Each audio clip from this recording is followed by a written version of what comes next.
kita? Sudah, Dok. Oh Selamat ya, pagi. Dok. Selamat pagi. Wabarakatuh. Selamat pagi. Terima kasih ya, Dok, sudah bergabung di dalam acara webinar Pekan Imunisasi Dunia kita.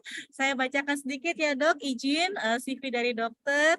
Dokter Anggi ini adalah konsultan infeksi dan penyakit tropis dan juga staf mengajar di ilmu kesehatan anak di Pajajaran ya, Dok. Hasan Sadikin. Beliau lulus dari Universitas Pajajaran, kemudian mengambil spesialis anak, kemudian mengikuti, saya yakin berbagai training lah ini kalau Dokter Anggi ya, di mana-mana, tidak hanya di Mahidol, tapi saya yakin di tempat-tempat lain tidak hanya sebagai peserta, tapi juga pembicara kondang nasional dan internasional. Tanpa menunda lebih lama lagi, Dok, saya persilakan waktu dan tempat untuk Dokter Anggi. Kalau tadi bicara tentang surveillance, dan sudah ada dicolek-colek sedikit terkait dengan klinisnya. Nah, ini saya mungkin lebih ke arah klinis untuk teman-teman di lapangan. Ini outline-nya kira-kira apa yang akan kita bicarakan. Dan tentunya dengan adanya imunisasi, kemudian cakupan imunisasi yang baik, seluruh penyakit yang bisa dicegah betul-betul turun drastis. Namun buruknya begitu kita semua masyarakat sudah nggak kenal penyakitnya. Bahkan ada pasien-pasien yang dirawat, kita nggak pernah tahu kok, Dok, itu penyakitnya kok nggak ada disiarkan, nggak ngerti penyakit, nggak ada takut-takutnya. Oleh karena itu, WHO malah mengatakan, karena orang nggak tahu, merasa nggak penting dilakukan imunisasi, vaksinasi, maka ini adalah salah satu bahaya terhadap kesehatan dunia. Nah, bagaimana situasi di Indonesia? Ternyata di Indonesia ini jangan dianggap bahwa kita tenang-tenang saja. Kita sebetulnya sudah tidak tenang-tenang bertahun-tahun yang lalu.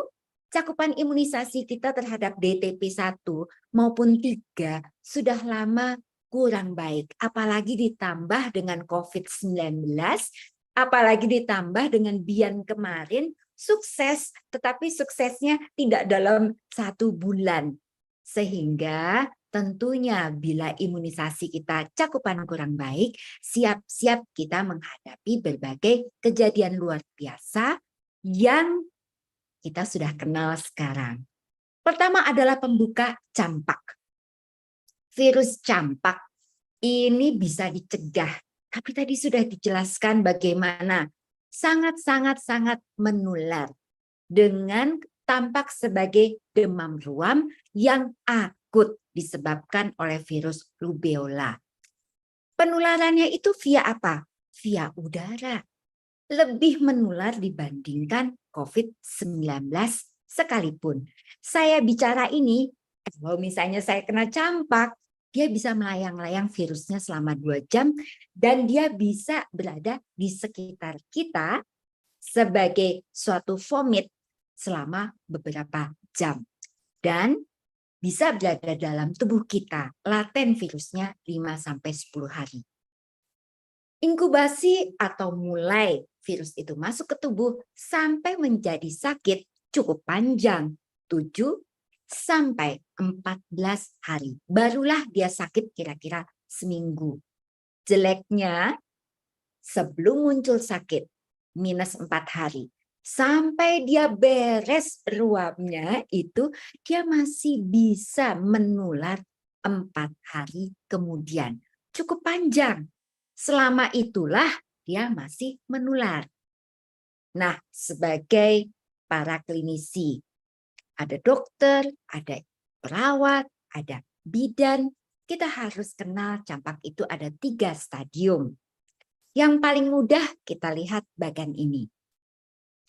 Stadium prodromal, dia mulai muncul adanya demam, kemudian 3C, yaitu dia muncullah cold atau pilek, cough atau batuk, kemudian muncul konjungtivitis, itu 3C, itu prodromal 3-5 hari. Sebelum muncul ruam, akan ada dulu juga selain 3C, koplik spot. Nanti kita lihat. Jadi kalau para dokter di puskesmas, bidan, dan perawat, apabila memeriksa anak demam, batuk pilek, juga periksakan tenggorok, serta periksakan bukalnya atau pipi bagian dalam. Bila menemukan koplik spot, kita beritahu pasiennya, besok atau nanti malam akan keluar ruam. Ini adalah campak. Wah,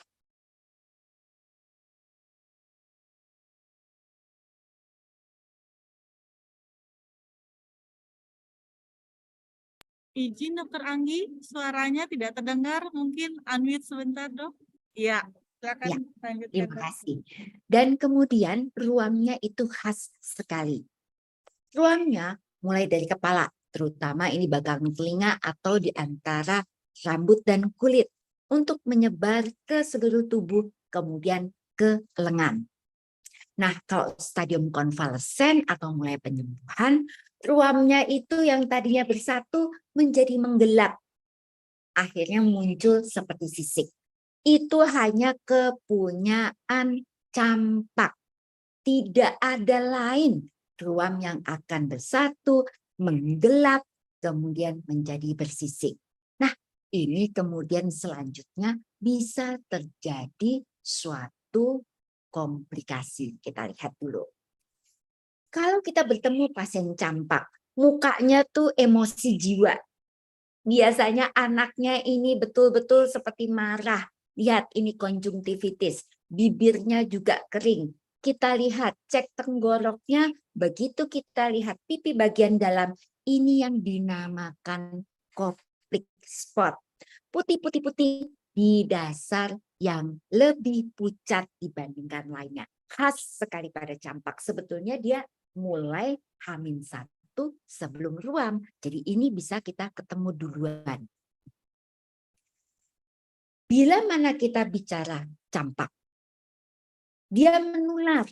Wah, boleh dikatakan pasti menular pada orang yang belum diimunisasi. Sehingga tidak heran para dokter klinisi,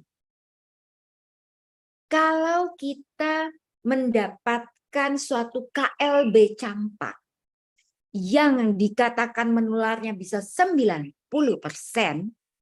siap-siap akan muncul KLB lainnya. Mengapa campak duluan? Karena dia yang paling menular. Dia menunjukkan bahwa di daerah tersebut cakupan imunisasinya kurang baik. Karena penularannya tinggi, cakupan imunisasi campak ini butuh sangat tinggi juga, kalau bisa 100%. Karena dari satu orang bisa menularkan sampai 18. Nggak ada apa-apanya COVID yang Omikron ini, yang dikatakan bisa sampai 11-12 pasien lainnya. Kalau sudah terkena, memang imunitasnya, daya tahan tubuhnya sepanjang masa. DD-nya banyak. Tetapi saya katakan tadi, begitu ada 3C, begitu ada koplik spot, begitu ada ruam yang menyatu, kemudian menggelap, bersisik, nggak bisa enggak, itu memang campak secara klinis, namun tetap surveillance lab kita lakukan. Bagaimana prognosisnya? Sebagian besar baik tanpa komplikasi, namun terbanyak adalah otitis media yang bisa sampai hilang pendengaran dan diare yang anaknya ini bisa dehidrasi, berat badan turun. Juga kalau tuberkulosis ternyata ada, dia akan muncul TB-nya. Siapa-siapa saja sih yang komplikasinya berat? Tentunya bayi, balita. Oke, katanya juga dewasa yang 20-an. Jangan sampai ibu hamil dan yang imunokompromis. Ini komplikasi yang terbanyak. Pneumonia memang terbanyak kalau sampai rawat inap. Dan inilah terbesar pneumonia related karena si campak yang menyebabkan kematian. Dan ternyata ada komplikasi susunan saraf pusat. dalam beberapa hari atau minggu bisa terjadi loh, itu yang namanya otaknya hancur. Kita namakan acute demyelinating encephalomyelitis. 1 dari 1000.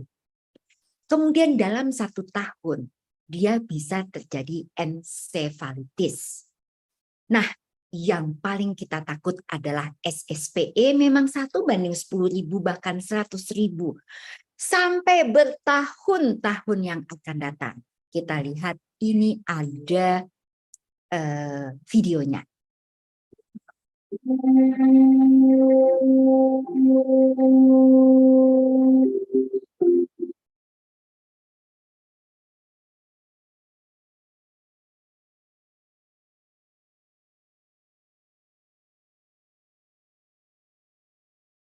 Her normal milestones, usually a little earlier than she should have done. Jadi dia And dulunya at the age of 11 months, she contracted measles. She wasn't particularly poorly, and she recovered very rapidly and went on to have a very normal rest of her child. Jadi Her dia normal. normal saja. At that sampai point, akhirnya we were terjadi. told that she had subacute sclerosing anencephalitis, and that this illness had been caused by the measles virus. The measles infection that she'd had when she was 11 months old. And it had taken over 24 years to actually develop into something far more deadly, far more devastating than the measles virus could ever. Oke, jadi bayangkan tidak hanya yang saat itu sakit. Anak ibu tadi, usia 11 bulan, dia tidak diimunisasi campak, terinfeksi campak. Mengapa tidak dilakukan imunisasi? Karena ibunya takut. Anak ini punya alergi telur sebagai bahan dasar pemberian vaksin. Tapi dia juga menyalahkan, kok nggak ada yang bicara ke saya bahwa kalau terkena campak di 11 bulan, usia 24 tahun, anaknya cacat karena SSPE terbukti akibat campak usia 11 bulan. Apabila ada yang bicara seperti itu, anak saya akan tetap divaksin. Itu adalah keluhan dari orang tua. Tetapi nasib sudah menjadi bubur. Jeleknya lagi dari campak apa? Dia menyebabkan lupa dari imunologi. Antibodi itu menjadi turun. Memori antibodi menjadi hilang sehingga memudahkan untuk kita anak-anak menjadi terinfeksi. Dan hal ini tidak tampak bila mana anak-anak divaksin. Misal campak 1 kali saja tidak terjadi. Pengobatannya sayangnya nggak ada antivirus, hanya suportif. Antibiotik, oke nanti kita lihat. Obatnya jadi apa? Vitamin A. Vitamin A dosis tinggi di hari 1 dan 2, serta kalau dia gizi buruk atau ada komplikasi, maka akan kita ulang pemberian ketiga di 2 minggu yang akan datang. Campak adalah penyakit infeksi virus, tidak perlu antibiotik. Namun, bila berisiko berat, contoh siapa yang berisiko berat? Anak-anak di Timika yang gizi buruk, anak-anak Baduy yang tidak pernah diimunisasi, balita, kemudian ada komorbid imunokompromis, sedang imunoterapi, atau ternyata ada keterlibatan mukosa luas, maka kami dari IDAI silakan berikan antibiotik oral, apakah itu amoxicillin atau cotrimoxazole. Jadi hanya untuk yang terpilih. Bila mana belum ada komplikasi sekalipun, tetapi Bapak Ibu mengurus orang-orang yang tidak bisa kita follow up kemudian. Jauh sulit dijangkau atau memang berisiko campak berat. Nah, bila bicara campak, saudara dekatnya adalah rubella dan congenital rubella syndrome. memang ringan kalau terkena anak atau misalnya terkena pada remaja. Bila terjadi di endemik seperti kita, di 100.000 itu bisa sekitar ada 2 orang dengan masa inkubasinya yang panjang, 2 sampai 3 minggu. Jadi dari masuknya sakit sampai sakit 2 sampai 3 minggu. Artinya menularnya panjang.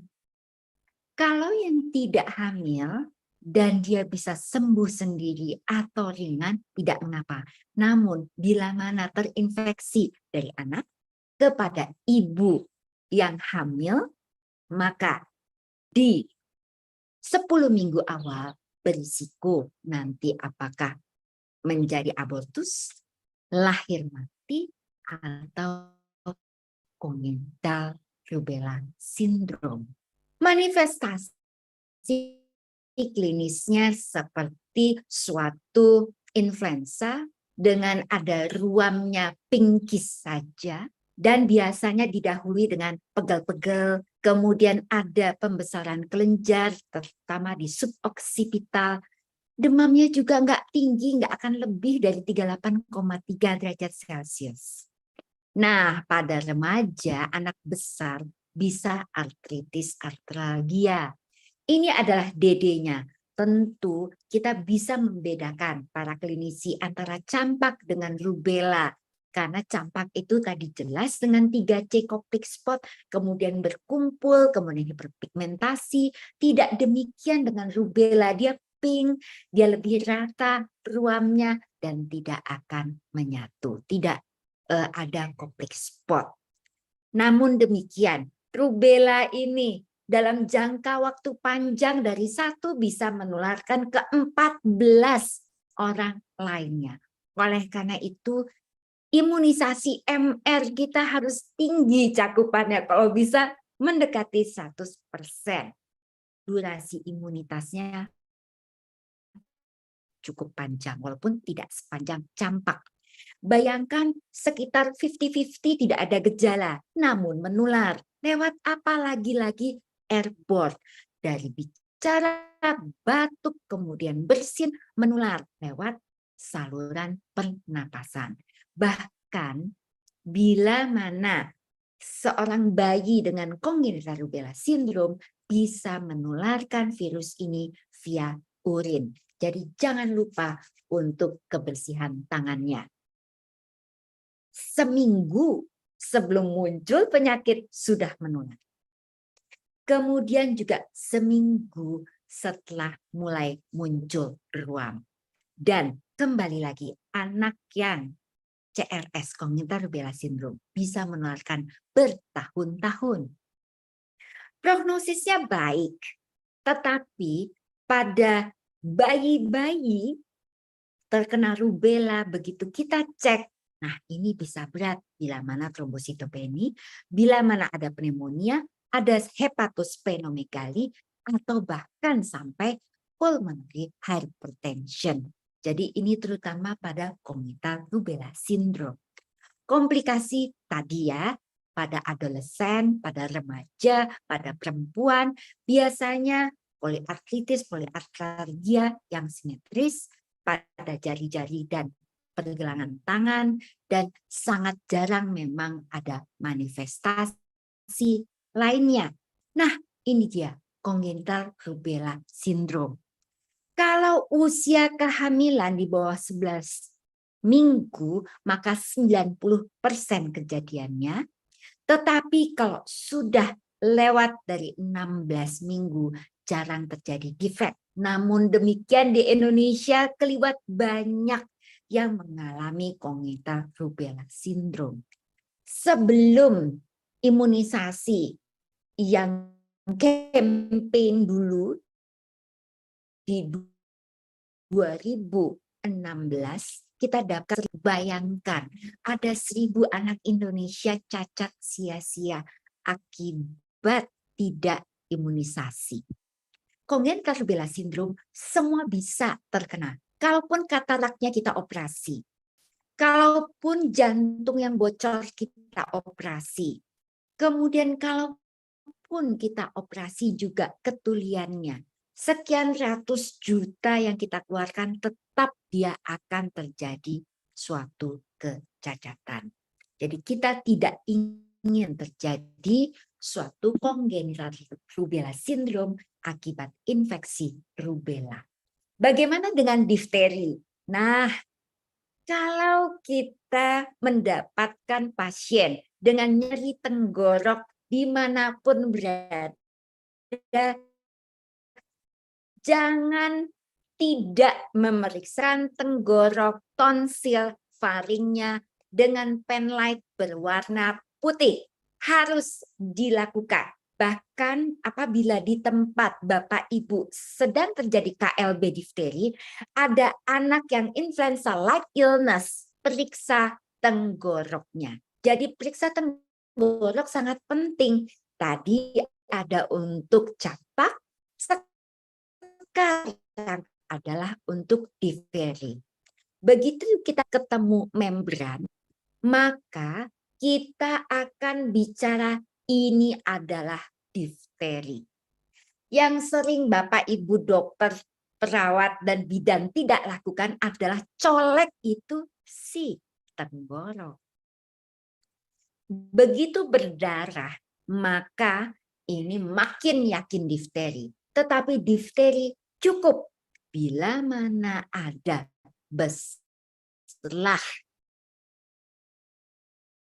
Apalagi kita angkat sulit, itu artinya arahkan ke difteri apa yang tentunya bukan difteri, ya, butuh berkali-kali melakukan pemeriksaan. Jadi harus berlatih. Tata cara periksa tenggorok, janganlah pakai sendok atau entah apa ini di buntel-buntel semuanya. Bahkan ada yang pakai tangan, itu salah. Pakailah spatel lidah. Santai saja lidah pasien, pangkalnya ditekan, kita akan lihat beslahnya. Nah, ini adalah beslah dari difteri.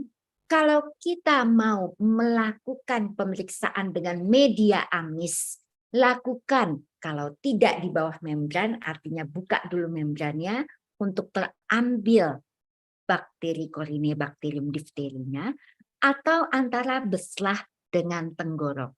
Lagi-lagi pakai amis. Bullneck, kita lihat dari belakang. Anak perempuan angkat dulu rambutnya. Kita akan mendapatkan bullneck. Dan bila mana anak datang dengan suara mengorok walaupun obstruksi nasalnya itu baru grade 1, khusus difteri, cepat sekali jalannya, seperti tercekik, kita harus melakukan suatu tracheostomy. Dan kita lakukan informed consent. Saya perlihatkan ini contoh tracheostomy darurat. If you could hear Nora, you would hear her screaming. She is just 4 years old, with a tracheostomy tube robbing her of her voice, but giving her life. It's her only way of breathing while suffering from diphtheria. Her 2 siblings, both sisters, have already died of the highly contagious bacterial infection. Now she's in a hospital isolation ward, watched over by her mother and grandmother as she struggles to breathe. Amira and Sandoz are the Oke, jadi ini adalah cara untuk menyelamatkan anak ini. Ya, jadi kehidupannya bisa diselamatkan dengan melakukan suatu tracheostomy di awal-awal dia masuk. Ini penyebab kematian pertama. Dan komplikasi difteri itu jangan hanya berpikir di awal, bisa sampai 6 bulan kemudian dengan polineuropati bahkan tidak bisa berjalan, atau juling, atau keselak karena kesulitan menelan. Bila mana di awal kita menemukan adanya miokarditis, maka kematiannya sangat tinggi. Di minggu kedua di mana anak kita biasa pulangkan di hari ke-10 atau 14. Itu bisa anaknya tenang-tenang ke kamar mandi, kemudian anaknya meninggal karena miokarditis. Sehingga kita harus mengamati baik dengan kalau cek saja nadinya seperti apa, terbaik adalah EKG serial. Dan semua ini kita harus inform concern kepada keluarga. Mengapa? Karena bisa saja anak ini kita pulangkan meninggal di rumah mendadak karena miokarditis dan disalahkan mengapa kok enggak tahu bahwa dikiranya pulang ke rumah sakit difteri itu akan baik-baik saja. Atau 6 bulan yang akan datang anak ini lumpuh dan dianggap oleh orang tua ini adalah sebagai akibat pemberian PP injeksi yang berulang-ulang di bokong anaknya. Labnya sangat penting dilakukan. Curigai infeksi difteri tenggorok, ada media amis. Lakukan hal tersebut, kirim ke lab daerah masing-masing. Namun, Dok, jangan sia-siakan pemeriksaan dengan apus gramni Sir Albert ketemu bakteri Halter baru mengatakan difteri. Tidak perlu.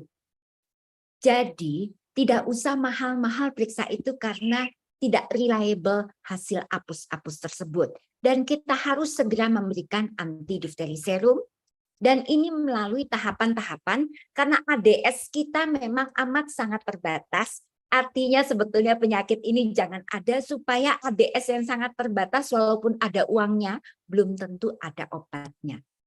Bila mana ada pasien difteri, lakukan permintaan ADS. Ada tata caranya termasuk kirimkan foto tenggorok tampak tonsil faringnya dengan penlight warna putih. Kirimkan ke Dinas Kesehatan agar kita bahas sehingga bisa diberikan ADS. Pengiriman ADS juga membutuhkan waktu sampai ke pasien. Bagaimana dengan untuk penisilin injeksinya? Ini adalah pilihan terapi. Kalau tidak ada PP injeksi, bagaimana pada pasien berat? Karena kita tidak bisa atau tidak punya eritromisin yang IV, maka dok minta juga ke Dinas Kesehatan setempat. Dan kita akan berikan selama 1 minggu. Dan kita akan melakukan pemeriksaan laboratorium di awal dan pada saat hari ke-7. Semua pemberian antibiotik harus 14 hari. Injeksi boleh kita switch ke oral bila mana kondisi baik dan anak mampu menelan. Kita masuk ke pertusis. Bila mana mendengar batuk seperti ini, ingat pertusis.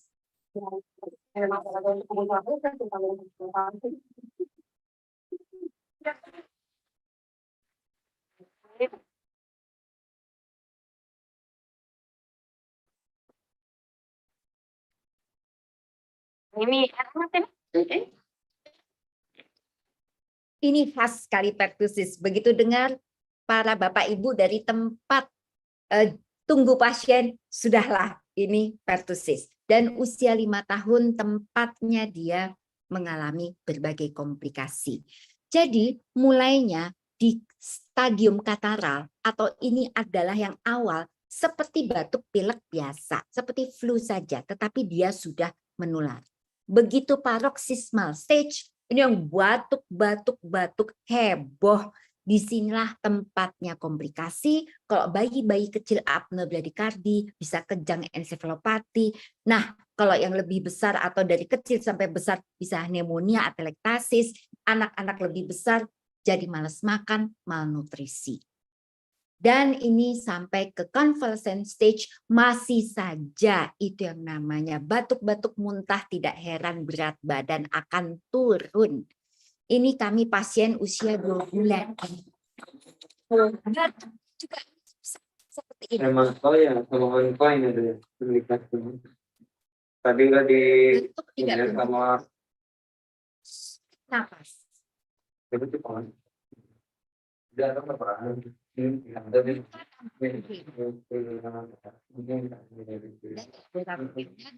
leukositnya sangat tinggi dengan limfositosis absolut. Terapinya kita punya memang azithromycin intravena.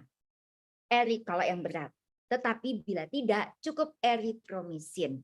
Namun dia tidak menurunkan lamanya batuk. Dia cuma stop supaya tidak menular. Begitu 2-3 hari pemberian terapi.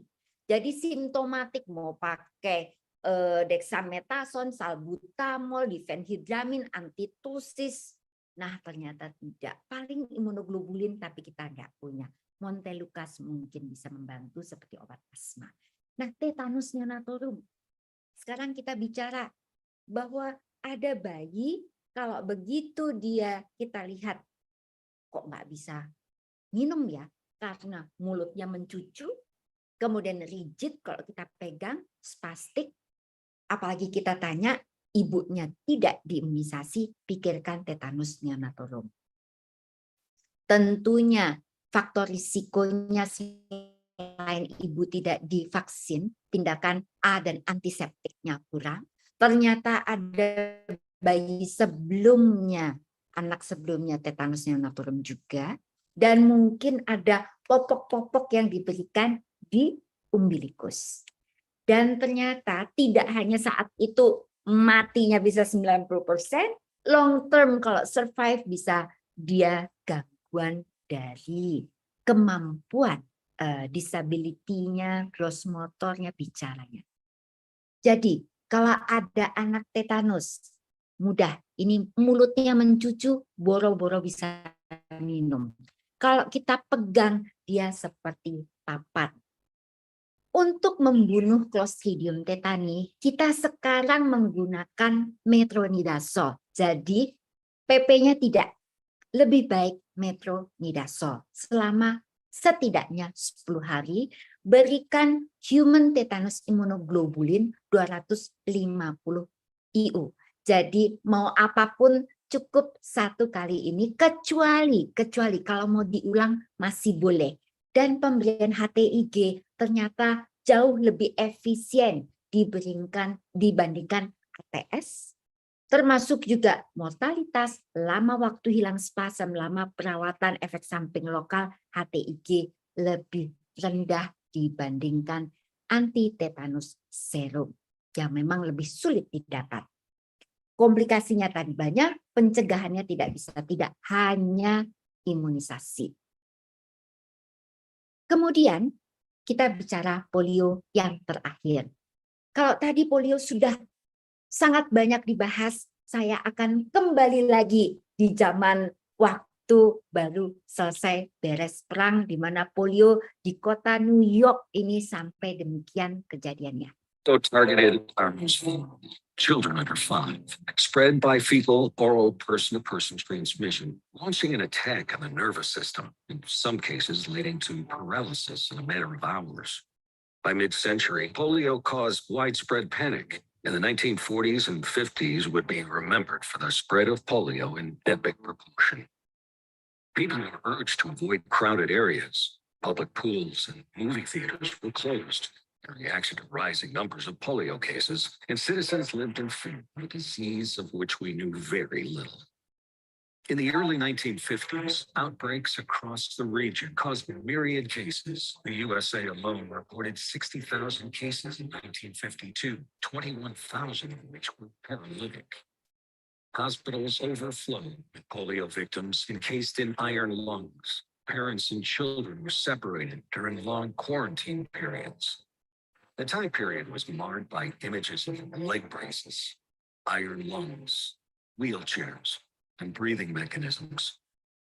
Celebrities and politicians alike were afflicted, forcing the Americas to turn their attention to this disease. Manusia mungkin mudah lupa, padahal demikian kondisi polio zaman dulu. Karena nggak pernah lihat, jadinya sekarang malas dilakukan imunisasi. Memang yang paralitik itu kurang dari 1%. Kalau aseptic meningitis ini terkena biasanya sudah langsung meninggal.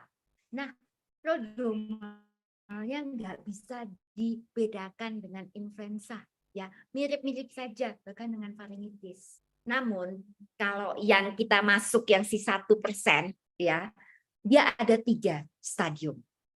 Yang pertama ini demam, kemudian ada kuduk kaku, barulah dia ada suatu kelemahan. Kemudian ada stadium recovery. Nah, mulailah paralisisnya recovery juga. Tetapi ini bisa sampai 2 tahun. Akhirnya masuk ke residual. Tetap ada imbalance atau tetap ada suatu paresis. Dan posturnya menjadi buruk. Polio ini dari 1 bisa menular ke 7 lainnya. Lewat apa? Lewat makanan minuman, tetapi bisa juga oral-oral. Maksimum ya ekskresinya 2-3 hari setelah muncul gejala dan sampai seminggu kemudian. Terapinya apa? Sebetulnya hanya suportif untuk demam, untuk iritasinya, jangan sampai infeksi parunya, apalagi kalau paralisis respiratori, kalau zaman sekarang pakailah dia suatu ventilator, kalau dulu Iron Man. Nah, kalau sudah paralisis tentunya pakai segala macam cara untuk splinnya mengurangi nyerinya. Sedangkan pada saat konvalesen, ini dia harus bisa dia diterima di masyarakat dengan kelumpuhan. Ada sepatunya nanti kita berikan. DD-nya banyak, prognosisnya tentu kembali lagi yang mengalami suatu kecacatan akan seumur hidup. Namun kita juga hati-hati. Bila mana terinfeksi polio, sebetulnya ada post polio syndrome 30-40%. Bertahun-tahun setelah terinfeksi. Tentunya ini bisa terjadi apabila tergantung umur, tergantung status sosioekonomi, termasuk juga PHBS ya, dan bagaimana paralisisnya, apakah dia ini ringan atau berat.